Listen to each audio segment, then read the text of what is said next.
Bonjour. Euh, on va s'amuser. On va s'amuser. Donc, vous allez m'aider. Je vais vous montrer le thème de la prochaine toile. Je veux cacher les petits éléments, Mimi, parce que je ne veux pas que vous les voyez tout de suite. Voilà. Je vous montre un croquis. Je trouve ça vraiment chou. Je vous dis pas comment l'arbre va être fait, ni ce qu'il va avoir comme élément. Les grosses fleurs qui sont là, c'est complètement flayé parce que c'est une scène d'hiver, fait que ça va être de quoi de givré. J'en ai aucune idée si ça va rester comme ça.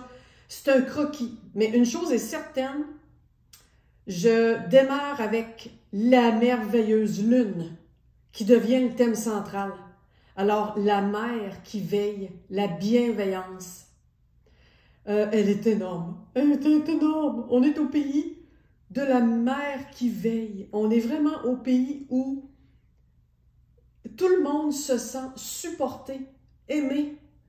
Et les gens peuvent se parler les uns les autres en toute sécurité. Il n'y a pas de projection, il n'y a pas de déni. Tout est complètement ouvert et c'est grâce à la lune en arrière qui veille. Et là, ben, c'est essentiel que je commence par poser la couleur de la lune. Et je veux pas qu'elle soit en acrylique, je veux qu'elle soit en carton, en tissu, en texture. Alors, j'ai sélectionné et je vous montre. Je veux que vous me dites qu'est-ce que vous aimez le mieux dans les couleurs. Vous allez écrire en commentaire la couleur que vous aimez le mieux. Je vais vous les nommer, là. C'est vraiment parce que la couleur, fait qu'il faut vraiment imaginer, oublier le fait qu'il y a des motifs de terre, là, ça paraîtra plus, évidemment, parce que ça va être découpé dans la forme de la lune. Fait qu'il faut imaginer que c'est une scène d'hiver et la lune va donner le ton à l'ensemble de la toile, pour pas que ce soit dissonant. Mais bon, là, on est dans les contrastes, on est dans... Ça, c'est pas grave. Ça, c'est ma job de faire en sorte que ce soit vraiment harmonieux, que ça soit beau. Je veux que ce soit une couleur qui est douce, mais en même temps qui porte.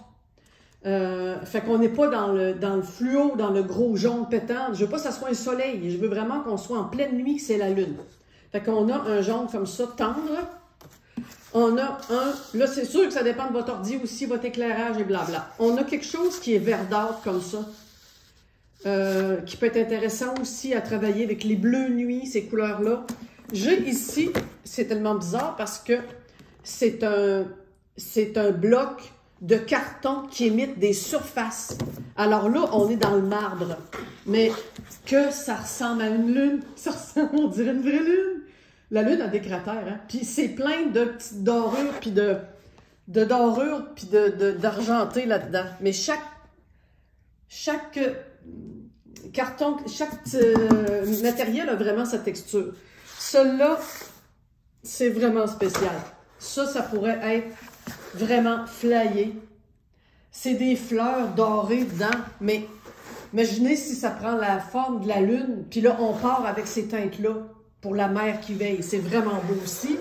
Et finalement, cette couleur-là, qui est un peu plus saumon, qui encore pourrait adopter avec les ronds autour là, qui paraîtraient un peu partout. Là. Puis encore là, il y a du doré dedans.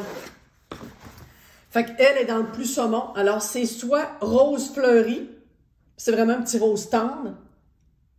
C'est soit saumon, c'est soit couleur cratère de lune, soit jaune ou soit verdâtre. Ben voilà, à partir de là, ben évidemment, là, je vous montre ça, ça peut que ça change. Mais ma lune... Puis mon bonhomme, ça ici, là, parce que c'est vraiment, lui, c'est tout le temps l'innocence qui accueille, on a le village en arrière. Ça reste. C'est à partir de là que ça va se travailler, puis dans les détails, évidemment, là, dans le détail du ciel et tout ça. Fait que je ne sais pas plus que vous autres à date. Je veux juste poser le carton de la lune. Voilà!